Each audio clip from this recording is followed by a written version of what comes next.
Bonjour à toutes et à tous, je suis Lilou et je vais vous présenter le jeu Pillars of Eternity. C'est un jeu sur PC. Donc je vais essayer de faire des vidéos sur ce jeu en ayant travaillé déjà sur les différentes scènes pour vous apporter le principal de ce qu'il faudrait, de ce qu'il faut faire, des choses qu'il faut trouver. Voilà, donc là c'est le début du jeu.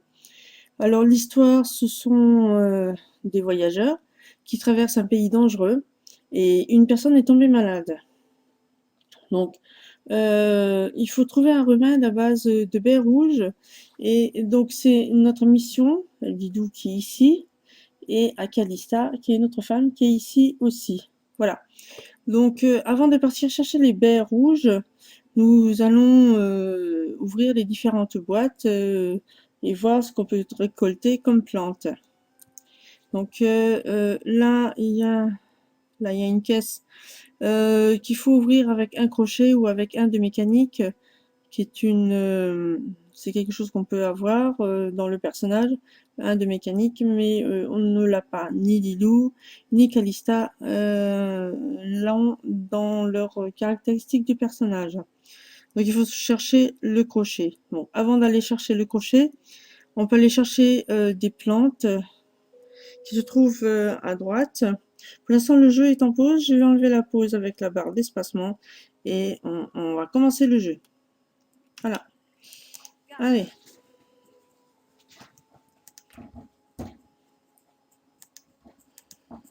Voilà. Donc, on va aller ici. Et là, il y a des champignons, berceau d'Orlan. Il y a des chevaux, mais on peut rien faire. Et il n'y a rien d'autre. Donc, on retourne en arrière. Maintenant, on va aller voir pour aller chercher un crochet. Je vais mettre le jeu en rapide en cliquant ici. Voilà, ce sera mieux.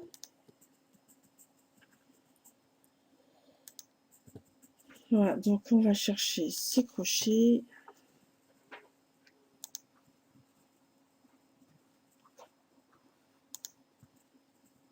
Alors, il y a une biche, on n'a pas besoin de lui faire quoi que ce soit. Elle n'a rien à voir dans le jeu. Donc là, il y a 2 personnes qui ont été tuées et celle-ci va nous laisser les crochets. Donc je vais prendre les crochets et je vais mettre le vêtement dans la malle qui est l'inventaire. Maintenant, on retourne au camp. Voilà, je vais voir pour y aller comme ça. Les personnages suivent. C'est plus rapide. Voilà, alors on va aller à la malle qui est cadenassée. Voilà, alors il demande si on veut un crochet pour l'ouvrir. Je fais oui. Il faut cliquer encore dessus pour récupérer. Voilà, donc ça, c'est une potion de résistance mineure. Donc je le prends. Et là, il y a quelque chose aussi qu'on peut prendre. C'est un vêtement. Je le mets dans la malle. Et là, du côté du marchand, on peut prendre quelque chose aussi. Donc ça, c'est une potion de régénération mineure. On le prend et on peut pas prendre autre chose. Donc, on y va. On va chercher les baies rouges. Là, on va rencontrer Sparfeld. Je vous apporte votre eau bientôt. Il n'y a pas le feu au ruisseau. Ok.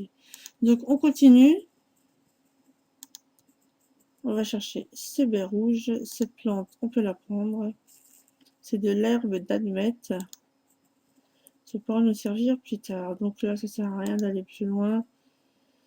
C'est la carte ne va pas plus loin. De toute façon, on est bloqué. Et Calista nous dit qu'on ne devrait pas aller plus loin. Donc on revient en arrière. On va passer par là. Et là, on va tomber sur un jeune loup qui veut nous attaquer. On va l'attaquer. Le jeu est en pause. On enlève la pause et on l'attaque. Voilà. Moi, j'ai la possibilité de faire un renversement qui est un coup qui fait plus de dégâts que les autres. Le jeu est en pause. J'ai enlevé la pause. Voilà, il lui reste encore 3 cœurs. de cœur. Je vais essayer encore avec un renversement.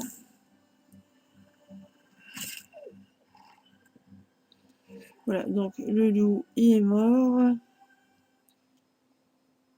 Il nous laisse de la peau de loup.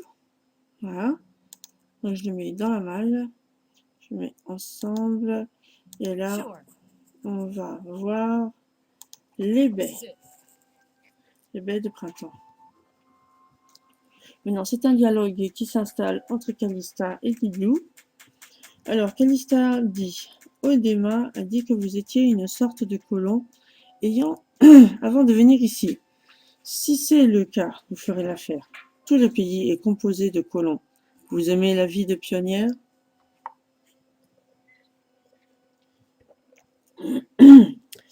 Alors, il y avait une fortune à se faire là où j'étais. Ah ouais? Alors comment se fait-il que vous veniez par ici? Aucune fortune ne m'attendait là-bas, simplement beaucoup de travail pour rien. C'est un fichu coup de chance. Peut-être que le nouveau cadre changera les choses pour vous. Calista respire dans son environnement. Cela fait longtemps que je ne suis pas passé par ici, mais je l'ai toujours aimé. L'offre du Seigneur à Idir fait réfléchir une fille. Je lui reconnais cela. Vous êtes là pour vous installer comme tous les autres? C'est une offre difficile à refuser. Vous ne trouverez pas beaucoup d'offres comme celle-ci dans les parages, croyez-moi. Vous avez un grand projet en tête? Je vais m'installer ici et commencer une nouvelle vie. Eh bien, qui sait? Raedric paie assez bien, peut-être finirons-nous voisines. De toute façon, je perds mon temps ici. Audema m'en mettra plein les oreilles. Mettons-nous en chemin. Pourquoi êtes-vous là? Calista soupire irrégulièrement, ses yeux fouillent le sol à ses pieds. Ma sœur est venue s'installer ici il y a un certain temps. Elle m'a envoyé une lettre. Elle semblait soucieuse, mais elle est toujours comme cela. Cette fois-ci, cependant, elle m'a demandé de venir, et cela m'a un peu inquiétée. Je ne l'avais pas vue depuis des années, je travaillais comme guide à Ixamilt. Mais je ferais n'importe quoi pour elle, c'est une meilleure femme que moi. Alors me voici, et nous verrons bien. Audema, avec qui j'ai travaillé avant, il ne passe généralement pas par cet itinéraire, mais il le fait pour moi. Parlez-moi de vous. J'ai des besoins simples, j'aime les ciels ouverts et les vastes horizons. Je m'adonne à un travail qui me permet de vivre ainsi. Ma famille vague, elle aussi. Nous avons commencé dans le Dirwood, mais mes parents ont fini dans les terres vivantes. J'ai un frère à Oaté et un autre à Edir. Ma sœur est dans la vallée dorée, elle est la seule du genre casanier. Que pouvez-vous me dire à propos du Dirwood? Je ne suis pas fervente d'histoire, mais d'après ce que je sais, il faisait partie autrefois de l'empire d'Aïdir. Il s'en est séparé à la suite d'une guerre il y a des années. Les locaux sont fougueux et c'est le genre de tempérament qu'ils apprécient. J'ai été un peu en décalage, mais j'ai entendu des drôles de choses à propos de cela récemment. Des gens ayant des problèmes à donner la vie, je suppose. Beaucoup de gens. Et ça dure depuis des années maintenant. Et d'une certaine façon, cela empire. Avec un tremblement inquiet dans sa voix, elle ajoute: il faudra que j'interroge ma sœur là-dessus. Très bien, retournons au camp. Si j'étais vous, je ne m'attendrais pas à ce que Sparfeld vous rapporte bientôt de l'eau.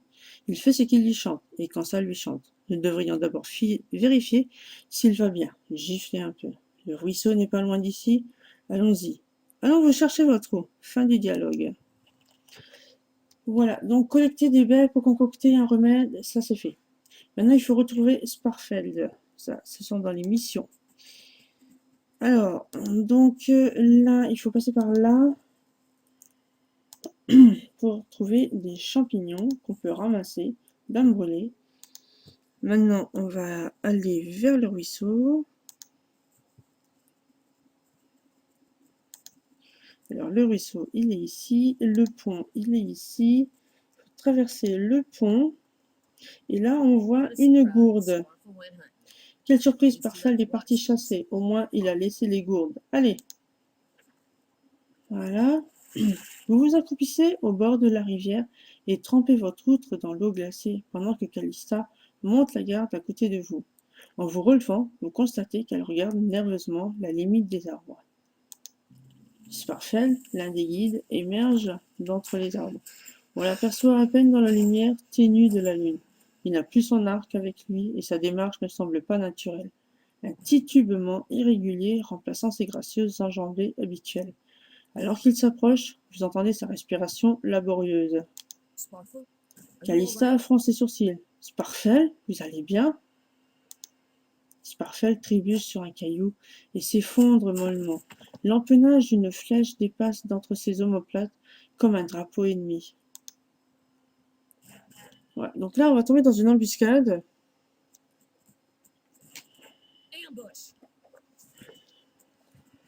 Voilà, le jeu est en pause. Donc on va attaquer d'abord celui-là, ce chasseur glanfatant. Voilà, alors hop, le jeu est en pause, j'y vais. Je vais faire un renversement. Le jeu est toujours en pause. Allez. Allez, hop, les filles. Encore 3 cœurs. Allez. Voilà, donc là, c'est bon. Faut que je les mette ensemble. On va attaquer l'autre. Je vais prendre un renversement. Pour celui-là, je peux avoir que 2 renversements par attaque. Par combat. Voilà. Là, il est mort. Donc, il nous laisse quelque chose. Les. Voilà. Donc, je vais prendre l'arc. Je vais... Ah, zut. Je me mets dans la main. Je me suis mal prise, c'est pas grave. Alors, je prends l'argent. Je suis bien en mode ensemble. Allez, maintenant, on retourne au camp.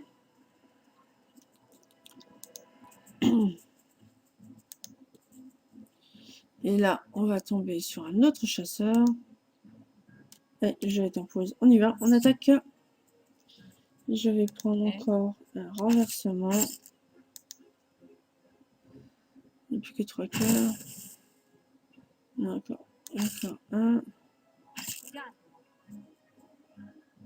Voilà. Et lui aussi, il va nous laisser quelque chose. Voilà, donc là, je vais prendre l'argent. La malle, je vais mettre les vêtements et l'arc. Je vais les mettre ensemble de nouveau et on va au camp. Alors là, c'est pas bon du tout. Parce que tout le monde a été tué. Alors là, c'est le dirigeant Glafatan qui est ici. Et donc, la scène est expliquée. Donc, tout autour de vous gisent les restes des autres voyageurs, truffés de flèches et de coups de couteau écartés et les yeux exorbités, formant une vision obscène sur le sol ensanglanté. Calista pose le dos de sa main gauche sur sa bouche, comme si l'horreur qu'elle repoussait s'apparentait à une vapeur empoisonnée. Une poignée de figures sombres se tient sur les cadavres et piétine les membres, les dos et les têtes, puis retire sèchement leurs haches des corps, comme s'ils étaient des bûches fendues pour se préparer à vous ajouter à l'étalement derrière eux.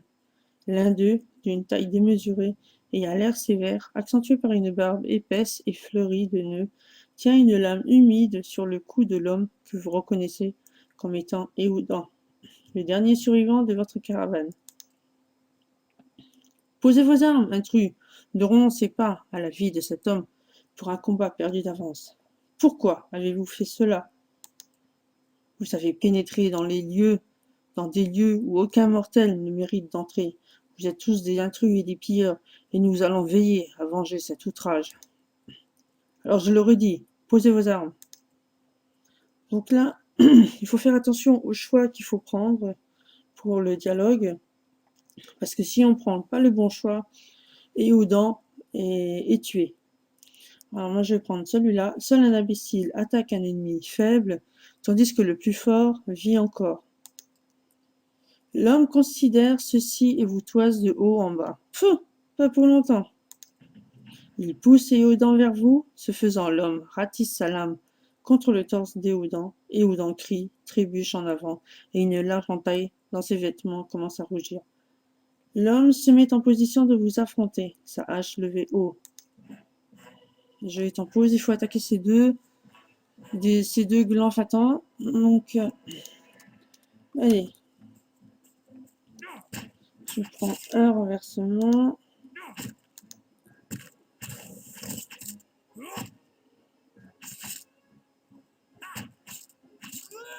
Et hop, attaquer l'autre.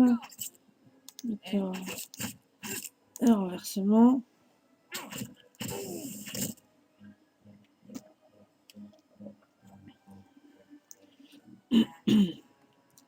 Voilà, donc votre ennemi gît sur le sol, incapable de se lever, ses compagnons réduits au même silence que les autres morts.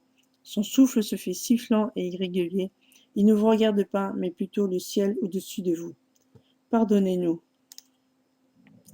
À peine audible sous ces soupirs étouffés, on entend le murmure du vent attiser l'air. Sur ce, les yeux de l'homme se renversent en les fermant. Bien, bien, les dieux sont justes. Un étrange sourire traverse son visage. Je suis prêt. Le vent commence à grossir, fouettant les abords du camp, électrique et volatile, renversant les casseroles et secouant les tentes comme un esprit en colère. Vous le sentez suinter sous votre peau comme une jetée sur le point de succomber à une déferlante. Et là où cela perce, vous avez l'impression d'être déchiré en morceaux.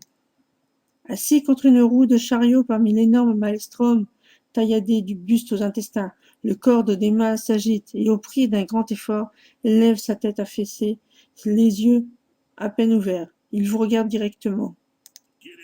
Allez à l'intérieur, courez! Fin du dialogue.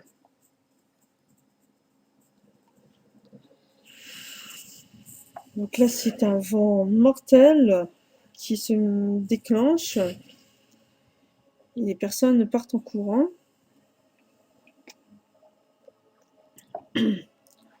Alors, luttant contre les bourrasques qui menacent de vous renverser à chaque pas, vous arrivez à attraper un relief de pierre érodé et entreprenez de vous hisser sur le bord du précipice.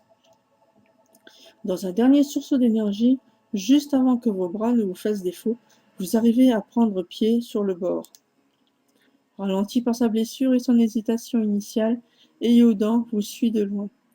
Comme il s'approche de la falaise, l'un des assaillants vaincus qui faisait le mort se jette sur Éodan et le renverse sur le sol rocailleux. Immobilisé, Éodan frappe son assaillant épuisé, mais a du mal à briser son étreinte. Ils sont proches de vous. Malgré le vent, vu votre position, vous auriez une bonne chance de toucher votre cible si vous jetez votre arme à l'assaillant. Donc là, il faut faire jeter votre arme en direction de l'assaillant. Vous avez bien visé. Le choc permet à Éodan de se libérer. Éodan se relève avec difficulté et se met à entamer l'ascension. Mais alors, il s'approche du sommet, une bourrasque le repousse sur le côté et lui arrache une main de sa prise. Mais vous vous jetez sur le sol de pierre et vous arrivez à lui attraper la main. Vous attrapez sa deuxième main et tirez de toutes vos forces faiblissantes. Vous avez l'impression que vos épaules vont se déboîter. Elles tiennent juste assez longtemps pour qu'Éodan arrive à poser pied sur le rebord et s'assied à côté de vous sur le rebord branlant. Le vent forcit et semble maintenant résonner d'un son grave. Vous le sentez dans la pierre, sous vos pieds et dans votre poitrine, comme s'il pouvait faire vibrer la moelle de vos os. Chaque nouvelle bourrasque menace de déloger les vieilles pierres qui vous font face, en les secouant et en perturbant l'équilibre. Et juste quand vous glissez sous la vénérable voûte, le portail entier commence de s'effondrer sous son propre poids. Voilà, donc la suite du jeu se charge.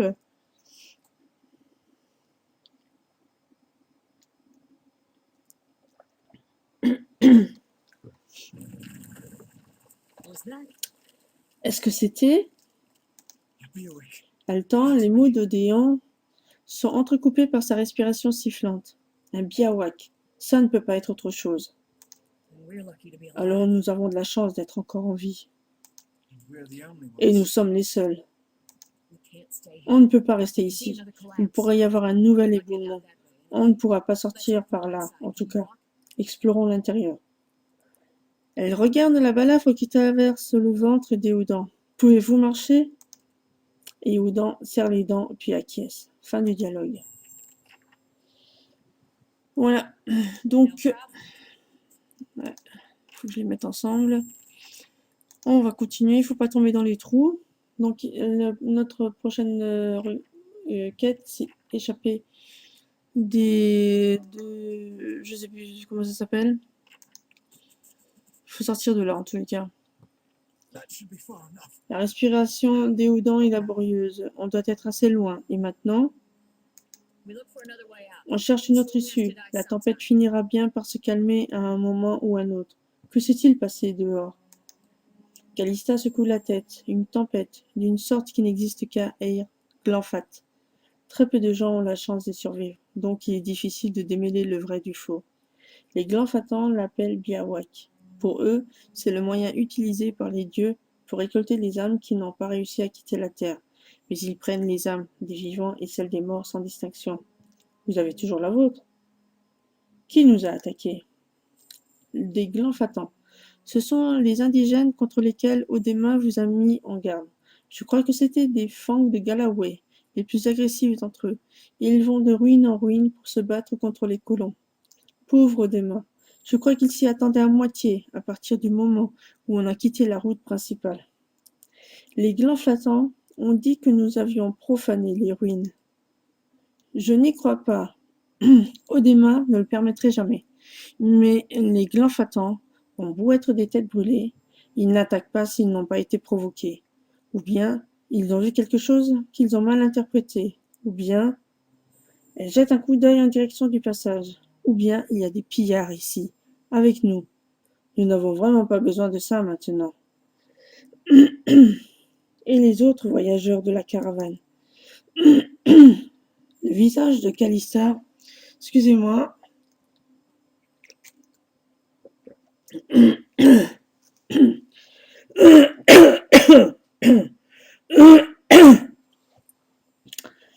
le visage de Calista se crispe.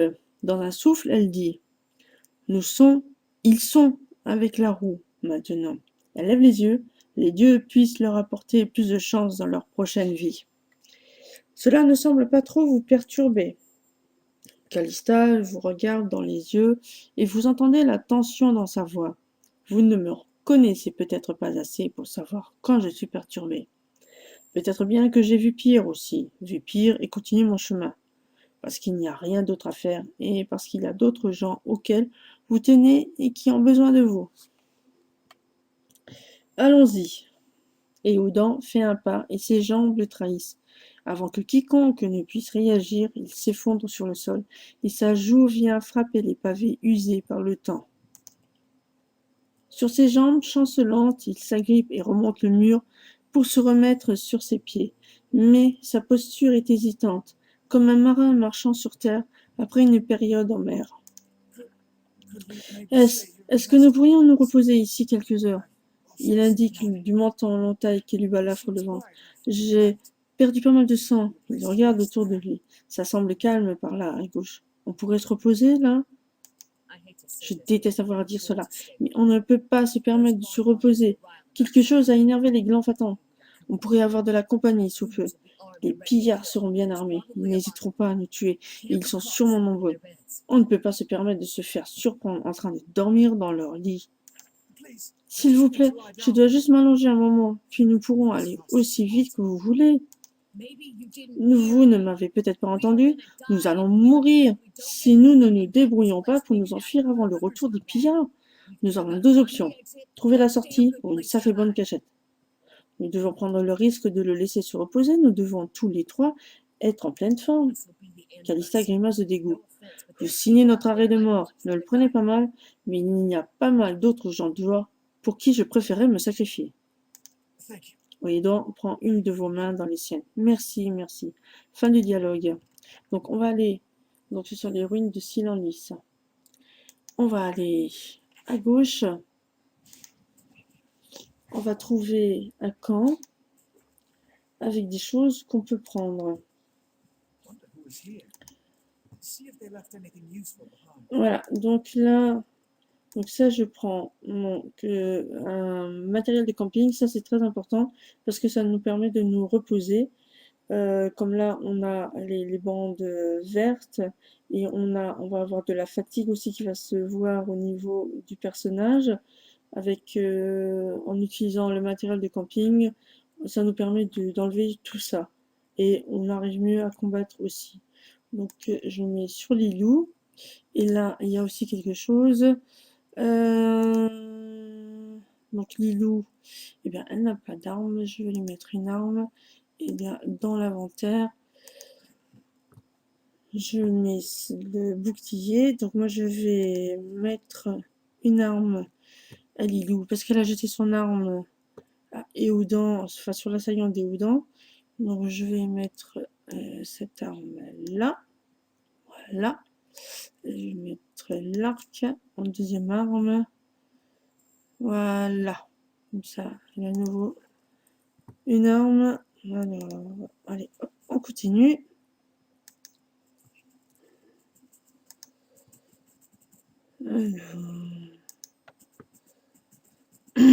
On va aller complètement à droite.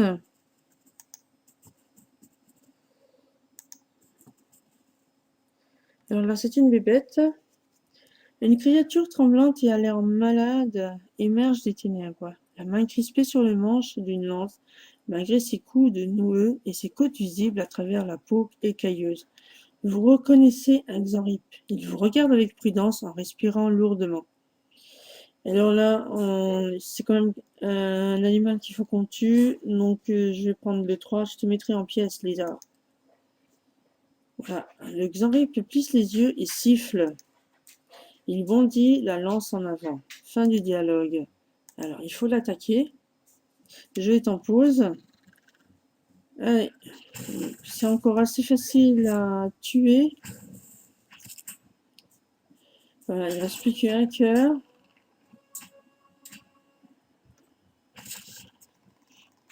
Voilà. Donc lui, il va nous laisser quelque chose. Voilà, ça y est, je l'ai. Je vais le mettre dans l'inventaire. Là, il y a quelque chose qu'on peut prendre. Je vais mettre dans l'inventaire aussi. Allez, je sais pas si c'est en tous ensemble, mais je pense que si. Allez, on continue. Là, il y a une personne aussi. Je vais mettre dans l'inventaire, puisqu'on a ce qu'il faut pour l'instant. Allez. Attendez, vous entendez ça? Un jeune sculdre, donc il faut l'attaquer. Et je prends un renversement. Parce que c'est assez difficile à battre. Je vais en prendre un autre. Ah bah, il est mort. Allez. Ensemble. On continue. De toute façon, il ne laisse rien. On continue. Une crevasse court le long du mur du sol au plafond. Une légère brise s'échappe de la fissure. Utilisez le marteau et les burins pour affaiblir le mur. Vous vous mettez au travail, les craquements s'allongent et s'élargissent avec vos efforts, mais le processus est plus éprouvant que vous ne le pensiez. La sueur perle sur votre front et vos muscles commencent à tirer. Continuez à buriner le mur. Après plusieurs longs moments, vous commencez à voir la lumière de l'autre côté. D'un dernier appui, plusieurs blocs de pierre se déplacent, puis dégringolent, laissant un espace juste assez large pour passer. Voilà. Alors, la fatigue, les personnages sont fatigués. C'est le petit symbole bleu, fatigue mineure. Voilà. Donc pour l'instant, je ne prends pas encore le poser un camping. On sortira de là. On verra plus tard. Ça, j'enlève, ça m'énerve. Alors, on va attaquer ces jeunes scuds encore. Allez, je en pause, on attaque. Je vais prendre un renversement.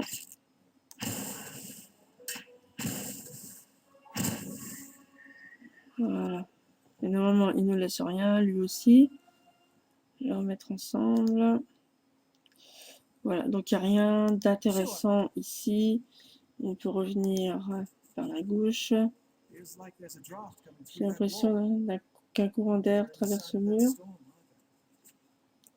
Voilà, on continue. Là, c'est une araignée qui nous attend.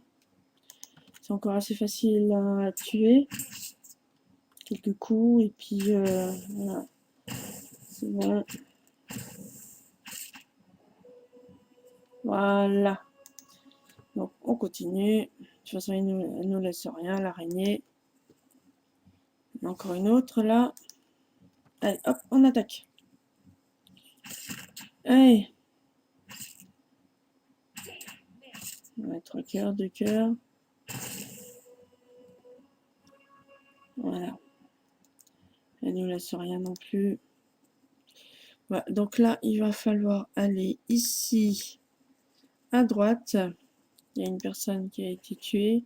Elle nous laisse un casque. Je vais le prendre. Je vais le mettre au niveau du personnage. Voilà. Et là, il y a quelque chose aussi. Je vais mettre dans l'inventaire. Ce sont des pierres. Drop. Et agate. Voilà. Donc, on revient en arrière. Et là, il y a quelque chose là. Donc, je vais mettre dans l'inventaire. C'est une pierre aussi. Héliotrope. Et une épée. Je mets dans l'inventaire. Et on va sortir de là. Voilà. Donc l'ordinateur il charge la suite du jeu avec un nouveau décor. Voilà. Donc je sais pas pourquoi on est déplacé là, aussi sont les personnages là. Voilà, donc là il faut avancer et on va se retrouver sur une scène, je dirais religieuse. Alors, un vieil homme en robe. 4 silhouettes se tiennent devant une machine d'un autre monde. Une antique structure d'un drap ciselé, parcourue de veines métalliques, un engin impénétrable, inquiétant et imposant, comme un observateur silencieux. Debout, au milieu de silhouettes se trouve ce qui ressemble à un corps humain, immobile et dénué de couleurs comme de la pierre, ou des cendres. Les autres silhouettes semblent le contempler. De votre cachette, vous pouvez les voir en toute discrétion. De loin, vous distinguez le visage d'une des silhouettes, encadrée de longues mèches de cheveux gras et gris, dont la pointe a conservé sa couleur noire. Son épaisse barbe dissimule ses émotions.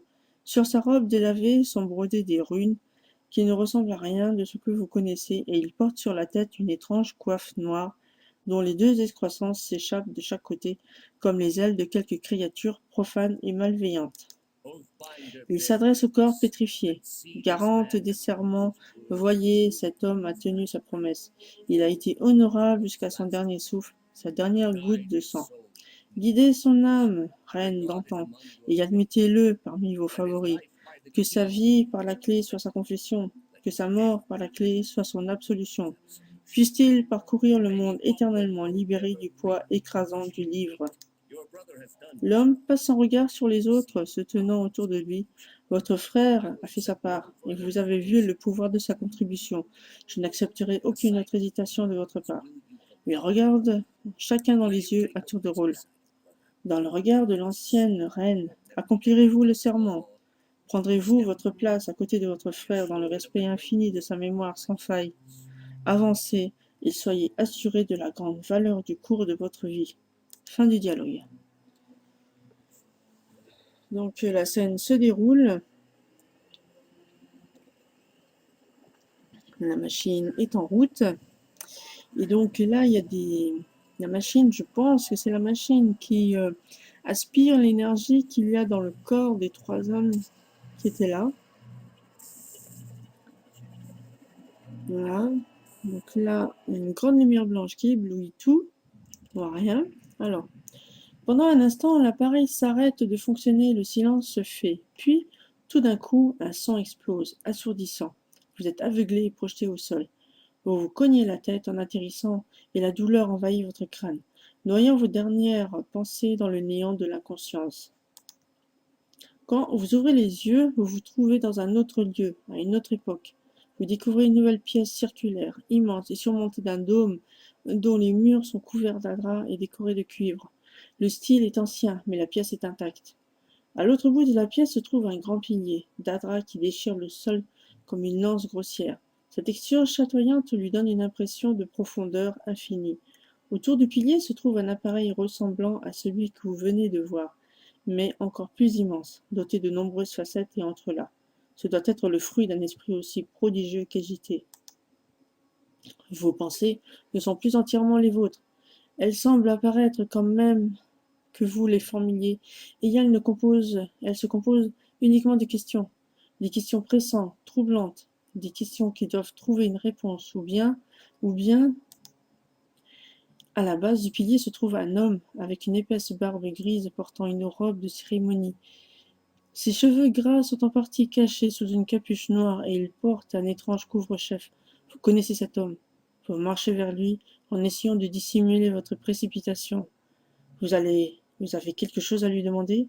Une question en particulier? Et ça s'y tourne follement dans votre esprit. Voilà, donc là, on retourne sur le jeu. Et là, ben voilà, on a perdu Éodan et Kalissa. Vous vous réveillez et constatez que votre malaise est passé, mais remplacé par quelque chose de bien plus inquiétant. Vous entendez de faibles murmures qui bruissent juste à la limite de votre audition, comme un bourdonnement qui refuse de passer. Vous apercevez des mouvements à périphérie de votre vision, mais quand vous tournez la tête, vous ne voyez rien. Vous constatez que vous avez développé un tic de paranoïaque. Vous ne pouvez vous empêcher de jeter des coups d'œil nerveux autour de vous. S'il s'agit d'une maladie, il serait risqué de ne pas la traiter rapidement. Les silhouettes proches de la machine sont figées sur place. Leur chair et leur sang ont été remplacés par des cendres. Le maître de cérémonie n'est visible nulle part. Éodan et Kalista sont tous deux étendus dans une mare de sang. Leurs corps sont arrangés dans une de ces poses improbables données par la mort. Vous êtes seul et loin de tout. La vallée dorée reste votre meilleur espoir de vous faire soigner avant que les choses n'empirent. Fin du dialogue. Alors, ce qu'il faut faire, c'est demander de l'aide pour votre situation, puisque vous êtes tombé malade. Donc là, il faut récupérer les affaires. Je vais peut-être prendre la potion. Voilà. Tout le reste, je vais peut-être prendre un poignard. L'armure en écaille aussi. Et le reste, je vais le mettre dans la malle. Voilà, donc là, je vais changer le costume. Je vais mettre l'armure en écaille, ce sera mieux. Pour elle, elle sera mieux protégée. Le casque, ça, c'est bon. Ok. Et donc là, si vous voyez au niveau du personnage, il y a une croix qui brille. Et cliquez dessus pour pouvoir augmenter de niveau. S'il veut bien, voilà. Donc on a gagné 6 points. Donc je vais les mettre.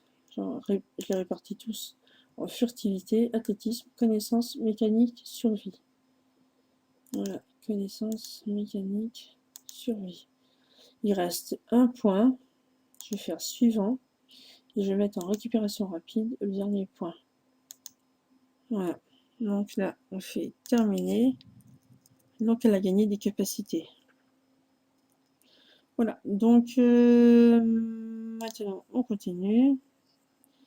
Là, il y a quelque chose à prendre. Ouais, c'est du tir-cap champignon. Donc maintenant, elle va avoir des hallucinations. Et non, si je mets le son un peu plus fort, elle entend aussi du bruit. Donc il faut passer sur l'image de l'hallucination pour pouvoir ne plus la voir. Parce que ça nous empêche de voir correctement. Et là, il y a aussi une plante. Couronne de pèlerin. Donc là, ce sont des chairs de vaisseau. Ce sont les différentes personnes qui ont été brûlées, je pense. Là, il y a une hallucination et il y a une plante aussi, là. Il faut que j'enlève cette hallucination. Parce que je vois pas bien. Voilà. Alors, la plante, elle est où?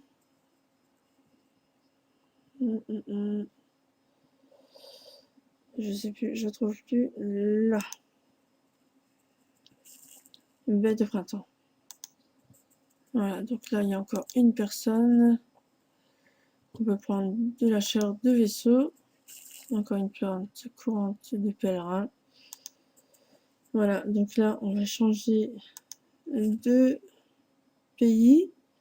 On va aller à Valleywood. Donc il faut compter 6 heures pour aller à Valleywood. Voilà, donc le jeu se charge pour le nouveau cadre du jeu. Et je vais mettre fin à cette vidéo et j'espère pouvoir refaire une autre vidéo pour la suite de l'histoire. Voilà, je vous souhaite une très bonne journée. J'espère que cette vidéo vous a plu. Et donc, alors peut-être à la prochaine. Allez, bonne journée à toutes et à tous. Au revoir.